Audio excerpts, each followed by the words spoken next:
All right, everyone. Welcome to another episode of the 100 Fantasy Football Channel. I'm honored once again to have the one and only Spencer from the Daily Dynasty Show. Welcome back once again, my friend. Yes, sir. Yes, sir. Glad to be here. Let's go. Yes, sir. So we have a lot to get into. So we're going to be going over some studs, some duds from week 14. And I figured the best thing that we can do for our fantasy managers that are out there right now is provide some lessons that we've learned and kind of have a back and forth conversation on what we have been able to discover from ourselves as managers and what we can apply going into the next season. And for those that are more experienced, Spencer, I figured we could also go into some of the things that anyone that is currently playing Dynasty can do to leverage themselves for the upcoming offseason. Yep. Sounds good to me. All right, cool. So with that, I figured we can kind of go back and forth here with some studs as well as duds, kind of have some reaction to this. I mean, for starters, let's kick it off with Debo. I know as Philadelphia Eagle fans, we had a tough time with this killer performance last week, but he continued that trend this week versus Seattle. It's 7 for 9 targets, 149 yards, 1 touchdown, 34 fantasy points. Second straight game, as I had just prefaced, with 30 points in fantasy. What were your thoughts on that performance? Man, just the past 3 weeks has been such an uptrend for Debo. And the thing about it, my brother in one of my main leagues has Debo, and last night he was fighting for. So it's a three-way tie between myself and two other managers, my brother being one of them, fighting for one of the two spots that's a first-round bye in the playoffs. Sure. And it was a back and forth battle between him and the guy he was going against. But Debo showed up, and oh my gosh, he was just. It was like every time something would happen, my brother's just going off in the group chat, and I'm just like, Right. oh my gosh, Debo, currently sitting as the wide receiver 1 on the week, and last 3 weeks has been wide receiver 10 against Seattle, wide receiver 2 Wow. against Philly, and then this week, as it stands, we've got the games tonight, 2 games tonight. Right. Uh, Finishes as the wide receiver 1. I think Debo is absolutely on fire this season. I still love Brandon Ayuk in Dynasty, especially going into next season. But as of right now, this is the Debo show, and we're kind of just all watching it going into the fantasy football playoffs. Absolutely, and I think it's so timely when you have performances such as these, because this reminds me when we last spoke about how you had enjoyed the DK Metcalf run a few years ago, which led you to a championship game, and this is part of that stretch that we would love to see from Debo, considering that a lot of the things that were always worrying us about him was the fact that he couldn't stay, of course, healthy, but now that isn't the case thus far. And I think everything is coming together there in San Francisco. And here's another stud I wanted to actually highlight. Someone that I'm enjoying in many leagues this year is Evan Ingram, especially in those leagues where he is tight end premium, where you get a point and a half for each reception. He had 11 for 12 targets, 95 yards, 2 touchdowns, 32.5 points, and left nothing there for Calvin Ridley. He took all the points himself with Kirk out. Spencer, this now gives him 2 straight games. No, I'm sorry. This is now his. So he's had every single game this season, right? He's only had 2 games with less than 7 targets. So this guy he's found a new home, and he's been doing so well. And it's so great to see this resurgence. I mean, what do you think about this great performance from Mr. Evan Ingram? Yeah, I think, you look at last season, and before the bye week, he had 4 games, or no, excuse me, 5 games with over 6 targets. It was Wow. 8, 10, 6, 7, 6. And then after the bye week last season, which was in week 11, same Right. thing. It was 7 targets, 15 targets, 10 targets, 8 targets. So kind of, and again, that was that was year 1 in the new system. So then you flip to this year, and it's like you said, there's only been 1 game this season underneath 7 targets. That was week 1. And right Right. now he's on this trend of the last 3 weeks tied in 10, last week tied in 2, this week tied in 1. Absolutely Right. going off against a defense that shouldn't have allowed him to go off that much. I mean, this Cleveland defense this year, they won the game ultimately, but this Cleveland defense is what has been carrying this team. And to have Right. a guy like Evan Ingram put up over 30 points was just incredible to watch. I loved it, and kind of like you said to the Debo point, this is the time where you want to see this stuff happening. Absolutely. And then one thing, too, that I noticed as well when I was looking at his game logs for all season, he's always had a very steady floor, but what's really making him a league-winning tight end right now are those touchdowns. All 3 of his touchdowns for the season have come during this 2-week stretch, so something that's been unreal. Now, just one player that I've been noticing a lot recently since their matchup versus Philadelphia has been Rashee Rice. And ever since we saw, okay, what's going to happen with that wide receiver core there in Kansas City, I feel that Kansas City has really made it a concerted effort to really get this kid, just really involved in the offense. He's had 7 for 10 targets in this past week. He had 72 yards, 1 touchdown, 18.2 fantasy points. And just like I said, since week 11, he's had 2 games with 10 targets and had 1 with 9 targets. He's averaged 19.4 fantasy points. Can we agree that maybe this is now the wide receiver 1 in Kansas City? Yeah, definitely. Last week on my podcast, I was talking about how Rashee Rice is the best outside of Travis Kelce. He is the best player that can catch the ball on this offense. Right. And he's very consistent with the opportunities that he's given. And even though in a lot of games early in the season, really up until week 11, he wasn't given much, we can see that in his log, he's consistent with what he takes the most of the opportunities given. So starting in week 1, 5 targets, 3 receptions, and then just going down the list here, 2 targets, 2 receptions, 7 targets, 5 receptions, 5, 3, 5, 4, 4, 4, 6, 5, 5, 4, 2, 2. Bye week, Philly, it's 5, 4. Then he's 10 targets, 8 receptions, 9 targets, 8 receptions. Then this week, 10 targets, 7 receptions. So, what we see with Rashee Rice is just he's very consistent. Consistency is the main thing. I don't know why that word wouldn't come out. And he's putting up, regardless of the fact that he's not had a lot of opportunity before the bye week, right, he has put up solid numbers. I mean, right now he's sitting at almost 700 receiving yards, 6 touchdowns, and right now he's at 11.24 yards per catch, which is really, really good. So, and right now he's at 8.8 yards per target, which is, it's almost 10 yards per target is incredible, but still that's a good number to have. So Rashee Rice, in my opinion, is the wide receiver 1 and should be, going forward, should be game planned as such. And I feel like the past 3 weeks is when Kansas City has decided to maybe just because they lead the league in drops and they're like, you know what, maybe we'll just finally start giving it to the only guy who doesn't drop many passes. I mean, I don't know. But yes, Rashee Rice is definitely, he's the number 1 outside of Travis Kelce.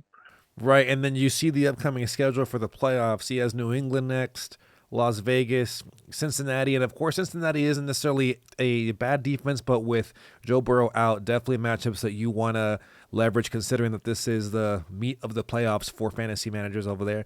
And I did want to also, I know I passed up on Drake London. There was a few performances that were a lot better than Rashee Rice, but the reason why I actually wanted to mention him as a stud is because of the fact that you see he's been doing well, and plus he has his upcoming playoff schedule. But let's go ahead and just quickly highlight Drake London. I mean, I'm not a big fan of that Falcons offense. I don't think most fantasy managers are, or anyone's a big fan of Arthur Smith, but I think it's still worth mentioning. He had, hold on, let me pull up his stats real quick. I just had him. So Drake London, oh my gosh, 30 points in fantasy football. Well, I'm seeing 29 over here, but 10 for 11 targets, 172 yards. I mean, he's had a few games where he's been solid, but I feel like during the last few weeks, since week 10, he's been sandwiching a few bad performances in between his good ones. What's your take on this Drake London matchup that he really leveraged versus the Tampa Bay Buccaneers? Yeah, so early on, the game didn't really, first quarter, that was my local game, so didn't really get to see too much offense in the first quarter, other than like some, a couple Bijan dump-offs and Tyler Algier, Cordell Patterson came out for a couple rushes, so it was like, are we really about to do a 3-headed monster here? But by the second quarter, and especially after halftime, is when I remember texting in our group chat over on Sleeper. I remember saying that if the Falcons actually decided to play offense like they did the second half of the third quarter and all of the fourth quarter, these games would be so much different for them, because yesterday showed the ability. I don't think Desmond Ridder is a top 12 QB, but I think how he played yesterday definitely was top 12, top 10 QB. And not that I think he can do that consistently, but it just proved that even with a guy like Ridder, this offense, Kyle Pitts getting his first touchdown and having a solid game, Bijan Robinson having a solid game, but some of the throws that Ridder made to Drake London weren't necessarily the best. But I'm recalling a catch in the fourth quarter. Oh my gosh, it was incredible. There's a highlight from Drake London. The ball is a little too far thrown to the left, and Drake Yeah. London has to reach all the way out. The ball's about to, it's an intercepted ball. That's what's about to happen. Drake London Right. has to reach, snatch that ball from the defender, take it down, takes a couple steps, goes down. One of the most beautiful catches I saw yesterday. Wow. It was so pretty, and I was just thinking, man, Drake London, if this is him. Like, he has this ability. It's just Arthur Smith and this coaching all year has not done a good enough job to highlight that.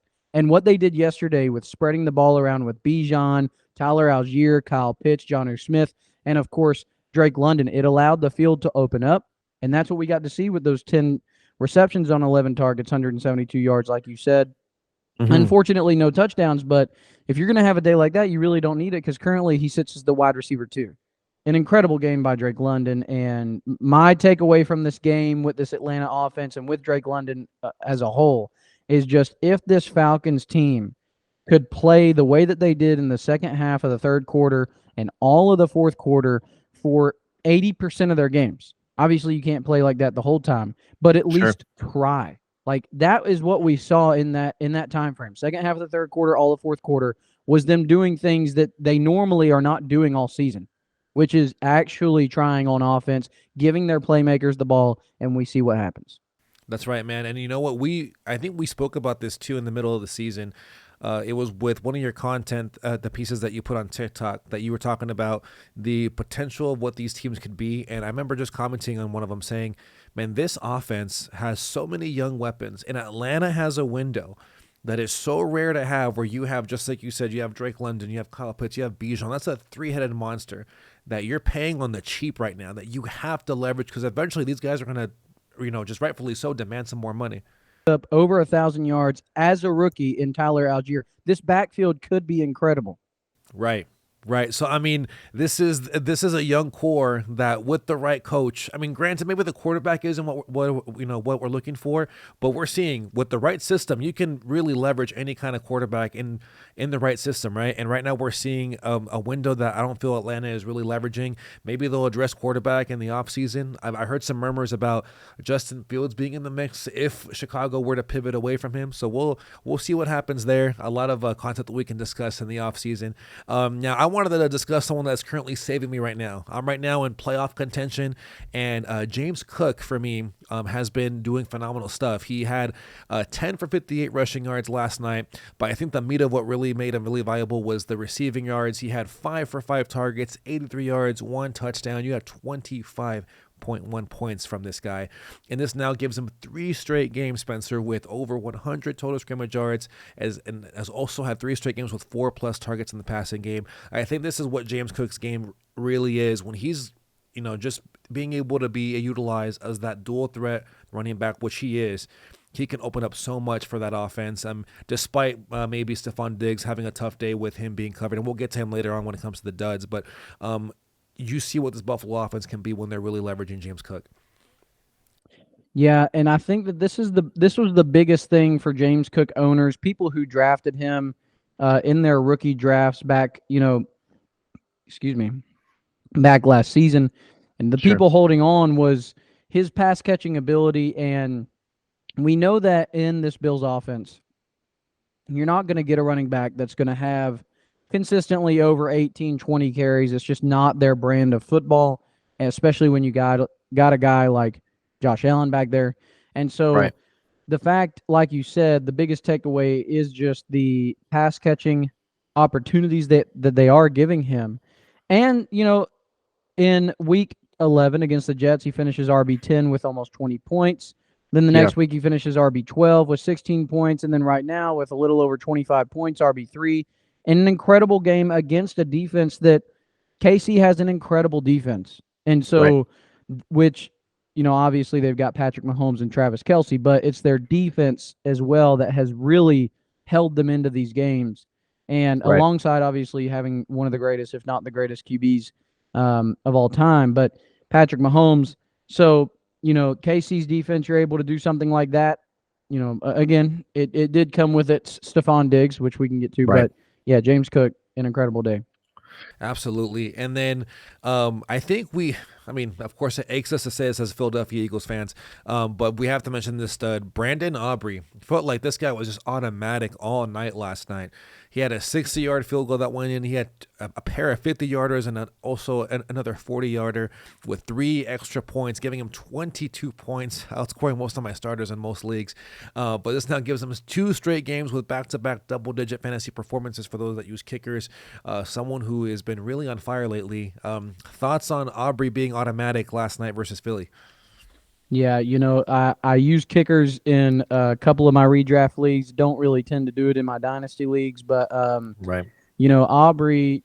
I heard last night on the broadcast them talking about how someone you might have to fact check me, but I'm pretty sure he never he didn't play kicker in high school and in college. He in fact played soccer, and I think he played professional soccer. Then Yep. he went to the USFL. That's where he first started kicking. Then he comes to nuts. Dallas, and now, I mean, this what we got to see last night. Like you said, as much as we hate it, was incredible from a kicker. And Right. I mean, that's so clutch. And don't get me wrong, I love Jake Elliott. I think Jake Elliott would be able to do that too. But Right. man, Aubrey was just on fire last night. So yeah, cool Right. little kicker stud there. Right. And then man, it was I mean, he was just so automatic, man, like seeing him kick it at ease. And of course it does help that he plays in Dallas where they're not really dealing with any weather barriers that could be there. So now let's get into some of the heartbreaks that we had last week, or rather this past Sunday. But I need to kick it off with Stephon Diggs because I have a lot of Stephon Diggs. Spencer, what's going on here, man? He's had now 3 of his last 4 games with single-digit outputs. And I was looking at this earlier before we got on. From week 1 to week 9, there was not one time where he had single-digit outputs in fantasy whatsoever. In fact, he had 6 games of those 9 games with 20-plus fantasy points with a few 30 points in there. Is this just kind of like him regressing to the mean a little bit to kind of level set the fact that he's been so killer all season long? I mean, I knew that the matchup was going to be tough versus Kansas City, being that they have a good secondary, but 4 for 11 targets. Would you like to see the 11 targets? 24 yards, 6.4 fantasy points, no touchdowns. What's your take on what we saw last night from Stephon Diggs? Yeah, as far as last night goes, I don't know if, Stephon Diggs is 30, and I don't think we're at the point of the way that he's played the last few years. Ever since he came to Buffalo in 2020, it was a wide receiver 3 finish, a wide receiver 7 finish. Last season, a wide receiver 4 finish with over 1,400 yards and 11 touchdowns. So, and right now, he's still, even after yesterday, is currently the wide receiver 6 on the year with a little over 900 yards and 8 touchdowns. So, my takeaway from this is Kansas City's defense is incredible, and this is going to help me get on my Gus, or not Gus, but hold on a second. I'm sorry. Yeah. So Gabe Davis hate train here is that they don't have another person to help stretch this field open. Gabe Davis is awful. I have for years tried to get people as good as I can to stay away from Gabe Davis. Some people take my advice and they're happy. Others don't take my advice and think that they're going to be able to beat me on that take, and they never do. So to anybody else who still believes in Gabe Davis, I'm telling you to please back off of the man. All he's ever going to do is let you down. And last night, putting up 0 points if you started him. And here's the thing about Gabe Davis. You're going to start him, and he's not going to do anything. You're not going to start him, and then he's going to pop off for 20 points like he did against Philly. But my takeaways from those every time he does do that, and this will wrap back up to Stephon Diggs, Right. is that while you have the opportunity, if you decided to go against me and get Gabe Davis, when he has let's see, when was it that this huge monster game had? Okay. In week 8 against Tampa Bay. Wouldn't really call it a monster game, just 23 points. But after that game, I made a video basically on TikTok saying that this doesn't allow this. What this game does is it doesn't tell me that Gabe Davis is finally here. It tells me that while he has sucked all season, now you finally have ammo. Now you finally have the ability to go trade him after a monster game like this. So to wrap it all back, Gabe Davis is not the guy to help stretch this field. Dalton Kincaid is nice. He's also just not there yet. I mean, he's a really nice rookie, but he's just not there yet. And so to me, this is just a product of Kansas City not really having to do much on Gabe Davis. And if you block out all the other weapons, I mean, that's why they were able to use James Cook as much as they were last night, was because Stephon Diggs can't do nothing.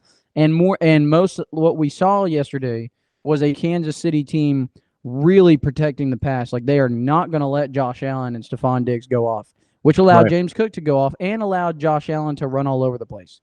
So Absolutely. That's what I think the game was from Stephon Diggs last night. We have had a couple unfortunate games, Denver and New York in Week 10 and Week 11. And then against a defense like Philly, almost puts up 20 points, wide receiver 15. And to look into the, glass half full here, the 3 games into the playoffs is Dallas, LA, and New England. 2 of those games are going to be good games for Diggs. Next week against Dallas, you are starting him, or this week rather coming up. You are starting him, but it's going to be rough possibly. So we'll just have to see. And the way that we typically counter those situations too, Spencer, is that we're not telling you ever, despite the matchup, to ever bench Stephon Diggs. No manager in the right mind would do that. But what we are saying, though, whenever you see those tough matchups, you want to now make sure that you're leveraging other positions in your fantasy roster. Where can you leverage upside, knowing that your star's going to have a really tough matchup. So I think that's part of what we're saying. So don't hear what we're not saying. We're not saying don't start Diggs by any means, but just be mindful of how you now approach the other positions in your rosters. And just really, just to put a bow real quick on your take, to add more fuel to your fire, though, during that run where Gabe Davis was on fire from week 2 all the way to week 5, he had a touchdown in each of those weeks. That is not by any means sustainable, nor is it ever a opportunity for someone to flex against you. So I'm here to defend you, my friend, and make sure that no one ever tries to fire at your take of Gabe Davis, because I'm right now suffering having him in some of my dynasty leagues because of. I said last time we talked, and I think coming into the offseason, what I'm going to do, which is something I liked to do this past offseason on TikTok, but I'll do now on a podcast as well, is just kind of highlight.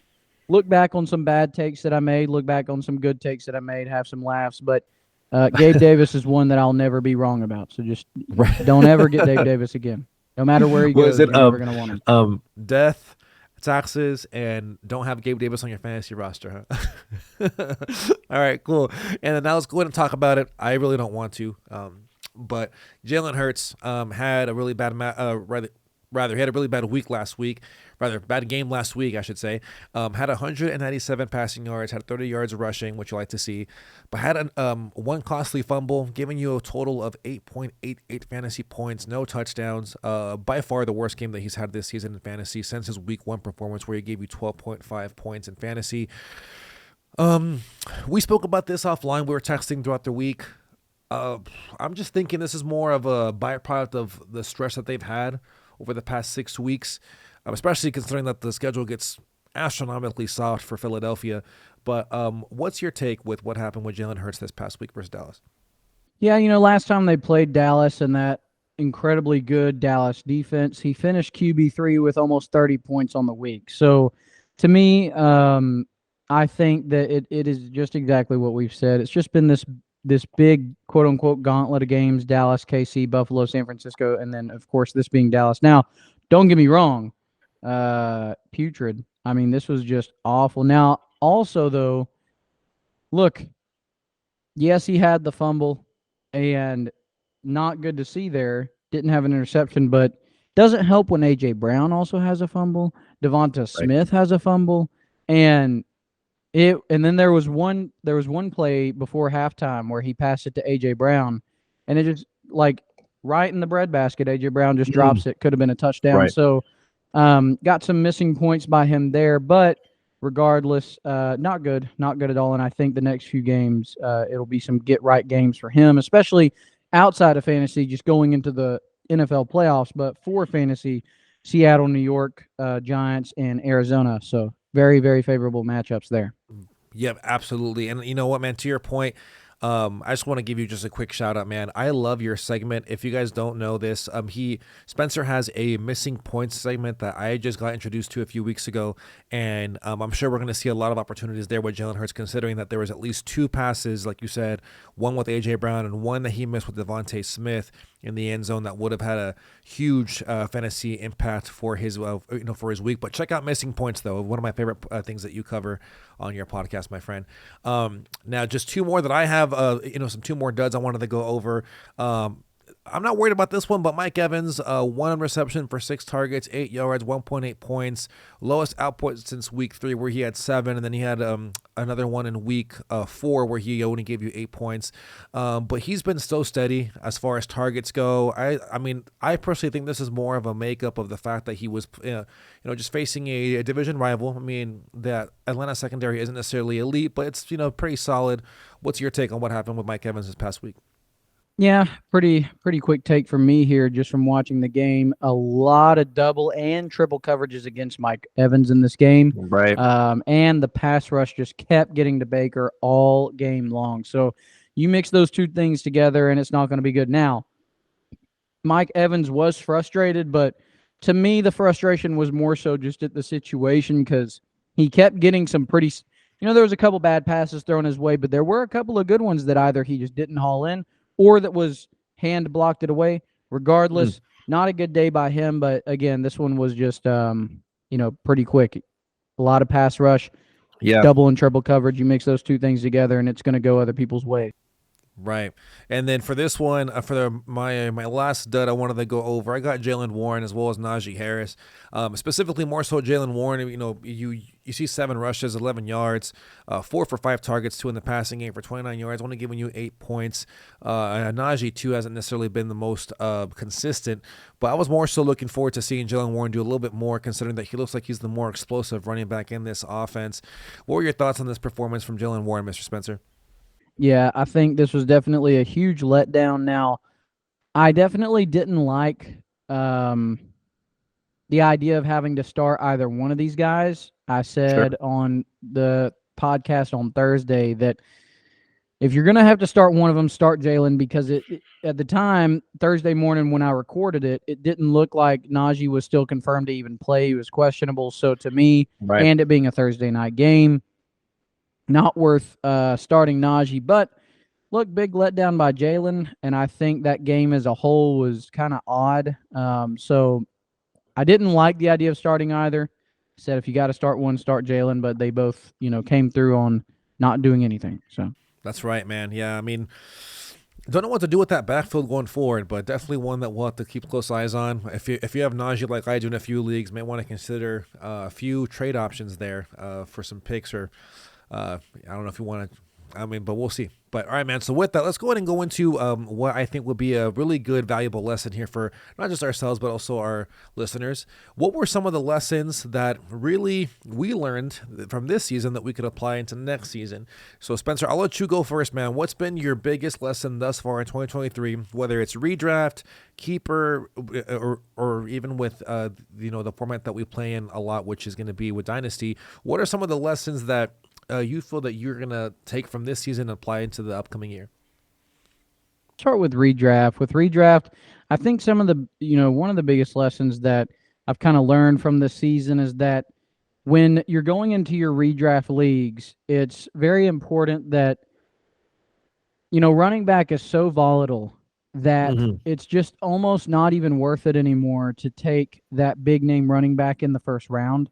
We saw that this season, Austin Eckler going as the RB3, RB4. The only first-round running back that obviously has still lived up to his name is Christian McCaffrey, because the list, just off the top of my head, all the guys that were going in the first round was Christian McCaffrey, Austin Eckler, Saquon Barkley, Bijan Robinson. Occasionally, Derrick Henry would slip to that 112, but most of the time he was right there at the 203, 204, 205 kind of range. Right. So those names, Christian McCaffrey, solid. Austin Eckler, it is not looking good right now. It is not looking good for Austin Eckler. Saquon Barkley has been okay. I mean, he's RB20. I don't even remember off the top of my head, but he's RB like hovering around RB20. So he's definitely way below the ADP you grabbed him at. And with Bijan, it's been an incredibly frustrating season by Bijan in this and the way that they've used him. So, Christian McCaffrey, definitely a guy you're still going to draft, top 3 picks going into this next season. But outside of him, to me, you want to go with the better upside with less risk in the first round. It's so critical. And so, Right. and redraft doesn't allow you the same benefits that Dynasty does when it comes to trading. So if you make a mistake Right. in your draft, then it's incredibly hard to trade in redraft because you're just trading asset for asset, straight up Right. A for B, because you don't have anything else like draft picks or fab, even though fab don't Right. do much, but it can do some, but draft Sure. picks to help counter the trade and the value that you're getting. So with redraft, just, do the diligence before you go into the draft. And with those first crucial picks, get the better upside, less risk players, in my opinion. Top players, of course, Justin Jefferson. And, Right. what we've seen this season is another case of the top 3 quarterbacks, really top 2 this season with Patrick Mahomes not doing as much, but Jalen Hurts Right. and Josh Allen separating themselves from the pack. And you had a couple of great gems in late rounds like Dak Prescott, but yeah, definitely would say that the drafting is the biggest thing with redraft because you don't have the ability to offset those trades as much with the value. So, yeah, I would just say be mindful of that when. Yeah, and yeah, to your point, I was checking out for you right now. Saquon Barkley, running back 26. Austin Eckler, running back 21. And I'm seeing names like, for example, Derrick Henry. He's probably here. It looks like he's running back 18 range. And then you have Bijan. I mean, he's up there. But, like, for example, just to give you a quick list, to your point, CMC number 1, Travis Etienne 2, Raheem Mostert 3, Rashad White 4, Alvin Kamara 5. Just right there, these are guys that we were not drafting in that first round outside of CMC. Maybe Travis Etienne, depending on how deep your league is, but I think he was going more so in that second and third round range. Raheem Mostert, I'm a much later pick for sure. The thing that we saw in the drafts this year, a lot more than ever, is the fact that I think people are getting smarter with drafting because you saw a lot of run. How it used to be in redraft is the first round outside of maybe 2 or 3 names is going to all be running backs. That's This right. year, what you saw is 4 running backs go out of the top 12 picks, and then a Travis Kelce, and then the rest of them are wide receivers. And the That's right. bulk of the running backs that are going to provide some solid value, but the bulk of the running backs went in the late second round, early third round. You could get some names like Alexander Madison in the 5th and 6th round. Now, some of those names do not hit, but I think that we're going to see that continuing, and I think that it's a better strategy than getting these volatile positions with your first 2 or 3 picks, which is how it used to. Right.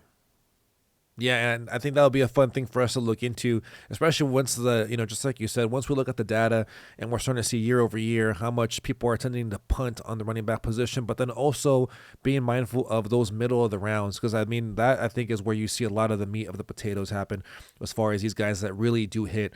Because, like, for example, Raheem Mostert, he was a middle of the pack guy that we drafted. Joe Mixon was in that third round. Alvin Kamara went much later because of the suspension. But, like you see, for example, here on this list, Kyron Williams, someone that I wish I would have grabbed.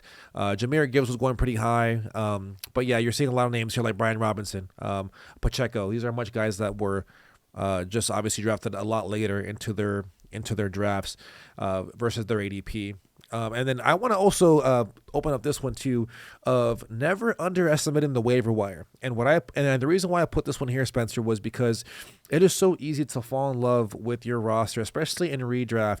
But because of the fact that there is, obviously little to no opportunity for you to trade asset for asset like you could in any other format in fantasy football, leveraging waiver wires becomes such a key element to being successful. I remember last season, for me, being able to swing for the fences and get like Kenneth Walker, who at the time wasn't necessarily someone that we were drafting high in these formats of redraft.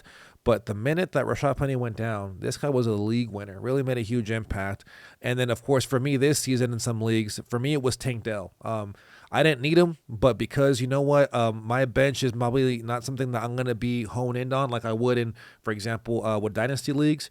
Being that I only have 5 roster spots, I need to make sure that I have some guys that can really make a huge difference. And, of course, it's easy to say now, I wish I would have gone after Puka Nakua, but guys like Tank Dell, Kyron Williams really can make a difference. Even Zach Moss as well with the whole situation with JT. What are your thoughts on just being able to leverage the waiver wire, especially with redraft leagues?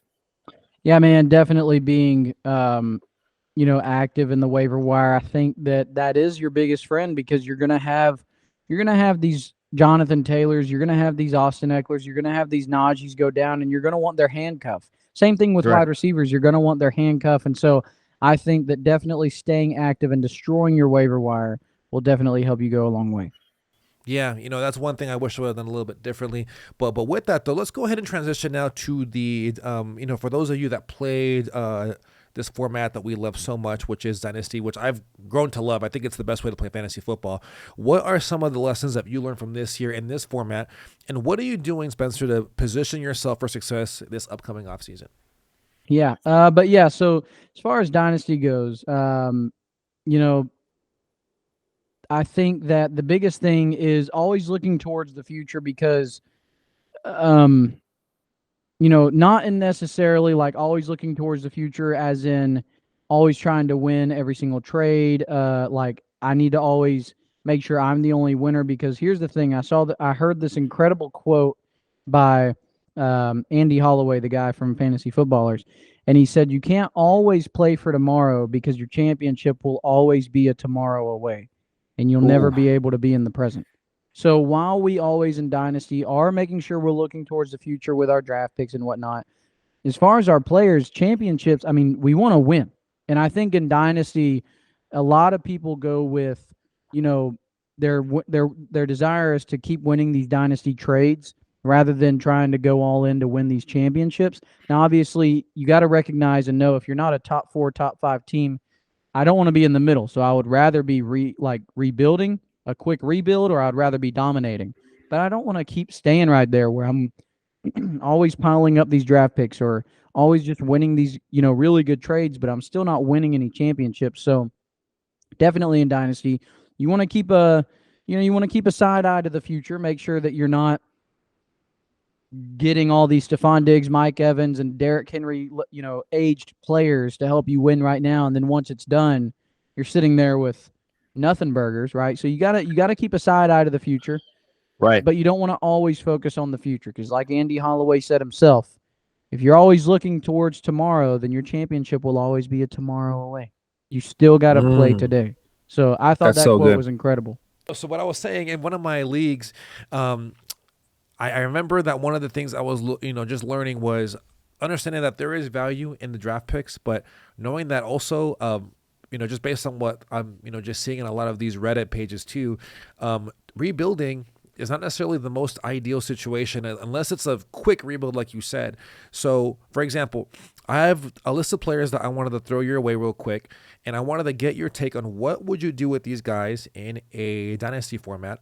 Do you trade them? Do you keep them? What is your take? And we can go from there. So I wanted to see if you'd be down for something like that. Yep. All right, cool. What do you do with Courtland Sutton? He's been solid all season long for Denver. He's been we can say fringe wide receiver, top 20 wide receiver. What are you doing with him? 28 years old in Dynasty. Yeah, so in Dynasty, look, to me, I think Jerry Jeudy is not going to be on this team anymore. Courtland Sutton will still be the wide receiver 1. If you've got Russell Wilson on your team, I'm keeping him. If you don't have Russell Wilson on your team, it truly depends on the value that I can get for him. But I don't know, going into age 29, I don't know if a lot of people, those really deep knowledged fantasy players are going to look at his numbers and say, he just has an incredible, play once a game that allows him to have most of his fantasy points. He's not getting, 10, 11, 12 targets a game. So, I think you just hold on to him, because I don't know if you're going to get necessarily the value that you see in him right now with how high he's going. I think maybe you just hold it, ride the wave again, unless you get incredible value, in some draft picks. I don't know what type of player you can get for Cortland Sutton off the top of my head, but more than Right. likely, I'm probably holding him. Okay. What about T. Higgins? There's a lot of talk about whether or not he'll come back. What's the situation that you're thinking over there with T. Higgins from a dynasty perspective? If I have him, I'm holding on to him. If I don't have him, I'm going to trade for him. This is a contract year. I know he's been a little banged up, but he's not going to return to Cincinnati, is my take. And I think he Mm. will get the bag to go be the wide receiver one somewhere else. We saw Christian Kirk do it, go to the Jaguars. He gets a bag of money. Everybody is like, oh my gosh, why him? Why did he deserve this much? He comes, he shows it. T. Higgins a lot better. And I think Yep. wherever he goes, he's going to have some really, really good production. And so, look, I'm trading for him. I'm keeping him if I have, and I believe in he's going to get the bag and go somewhere else. So that's what I'm Wow. holding on to. And then, okay, so what do you think about this one? I have one more for you. One that we've talked a lot about, one that I have enjoyed your content on, Calvin Ridley. And if I'm not mistaken, this also is a contract year for him as well, right? Yes, little different situation with Calvin Ridley. I think that um, I don't, I was definitely all for trading for him in the offseason. I was so hyped for him getting in this Jaguars, Doug Peterson led, Trevor Lawrence led offense. But I think that, man, I don't think he returns to the Jaguars. I think he's put enough on tape that he can go get a 2 or 3 year deal somewhere else. Mm-hmm. I don't know if Jacksonville's the place that he gets it, but honestly, I'd be trying to trade him. I'd be trying to trade him in Mm. Dynasty. I'm not really too comfortable holding on to him after this year. And if I'm wrong on that, then, it is what it is. But if I'm Right. able to trade him for the value that I like and I can at least receive on my end what I love of the deal, Mm-hmm. and whether he goes off or he doesn't, I'm fine with that. So in my opinion, I'm trading him. All right, and then I have just two more for you, my friend. Miles Sanders, because Chuba Hubbard's getting a lot of this work. Kind of seems like a bad contract, bad situation, a whole bunch of bad in that Carolina backfield. What are you doing with him in Dynasty? And what are you doing also with Chuba Hubbard? This is incredibly it's frustrating. It's also heartbreaking because I love Miles Sanders. Still got the Miles Sanders Eagles jersey in the closet right now. There you And go. man, I was so hoping he would stay with the Eagles. But I get it. And they had other mouths to feed. And so Right. he goes to Carolina, but he gets such a good contract that is why I desperately wanted him in Dynasty. But they are cleaning house. So we've got new coaches, we Mm-hmm. got new offensive coordinator, and we're just seeing that right now the focus is on Chuba. I made a post on Twitter before the season, basically just highlighting Chuba since college and since he came into the year. Definitely someone to. Now, this was before the Miles Sanders situation. So it was Right. basically my take was look what he's been able to do every time he comes in. And if he ends up being the starter because Carolina can't get a guy, he might be a good guy you can go get cheap right now. And so, in my opinion, Right. I still hold to I've had Chuba Hubbard ever since I made that take. I went and got him for cheap in my Wow. Dynasty League, and I've had him and Miles Sanders. So, in my opinion, I definitely think it's worth going to get Chuba Hubbard. I would hold him if you have him. If you don't have him and you're looking for a good backup, good guy that can come in through injury, I would say Chuba's your guy. I like Chuba a lot, but honestly, going into the next season, their hands are kind of tied on you, like with the contract. They're still going to have to feature Miles Sanders, man. But I don't know. Chuba's really starting to prove that he might be the better back. I don't know. I don't know right now. Yeah. You know. Yeah. That's a tough one to really assess. Now, I didn't ask you something. For a friend that I know really closely, he traded he traded for Mac Jones in Week 1 in Dynasty after his good performance over Philadelphia. He traded away Deontay Johnson, but got a third round pick as well as Mac Jones. What do you do with Mac Jones? Are you keeping him? Again, this is for a friend of mine, not me. Yeah. Yeah. No, I think with Mac Jones, it's Patriots are definitely getting a guy in this draft. To me, the respectful thing to do, also the thing just like for that locker room, is they got to get rid of Mac Jones when they do that. Before they do that, it doesn't matter. You've got to do that for that locker room. I think Mac Jones, look, if Mac Jones had went and actually been drafted to the team that wanted him desperately, I don't know, it was a decision between the head coach and the GM. GM went a different direction. We saw how that went. But if Mac Jones had actually been drafted by the 49ers, he would be what Brock Purdy is right now. And I think that he had that skill set to be that type of QB. Right. So I think with Mac Jones, you're not going to be able to get anything for him if you trade him away. So in my opinion is to hold on to him and to hope that he lands in a solid situation. And if he doesn't, he'll eventually end up on waivers more. Right. And for context, my friend who had him, again, not me, had Aaron Rodgers and had Lamar Jackson, but he obviously lost Aaron Rodgers very early on. But Mr. Spencer, thank you so much once again, man. This has been a lot of fun. I love when we're able to connect. Guys, as always, please support the Daily Dynasty Show. Follow him on TikTok, Twitter, Instagram. He also has a great podcast too, Missing Points, one of my favorite segments that he has there. Spencer, do you want to share when you actually upload on your podcast so that way they are able to stay tuned for that? Yes, sir. So every Monday, Tuesday, and Wednesday, unless life got a little crazy. Last week had to push the Wednesday one to Thursday. But, every Monday, Tuesday, Wednesday, Daily Dynasty Show podcast. Monday is typically just do some studs and duds and recaps and whatnot and just kind of talk Dynasty. Tuesday is when we do our missing points. And then Wednesday is kind of when we try to wrap up any news on the week and get to some previews of some games. And that's pretty much the podcast right now. And then once the offseason starts, we're going to talk more and focus more on just different dynasty assets and, different dynasty things that you can do as a commissioner and different leagues and stuff like that. It'll be a whole lot of fun. But yeah, Monday, Tuesday, Wednesday, Daily Dynasty Show, Daily Dynasty Show on TikTok, Instagram, at the DD Show 3 on Twitter, artist formerly known as Twitter now, X. And yeah. Spencer, you are the man, sir. Thank you so much. Hope everyone got a lot of value on that. As always, be sure to hit that like button, subscribe, and also put down any comments that you may have, whether it's any feedback, any questions that you could possibly think of that we can help address for you. Stay blessed, and we will see you guys in the next episode.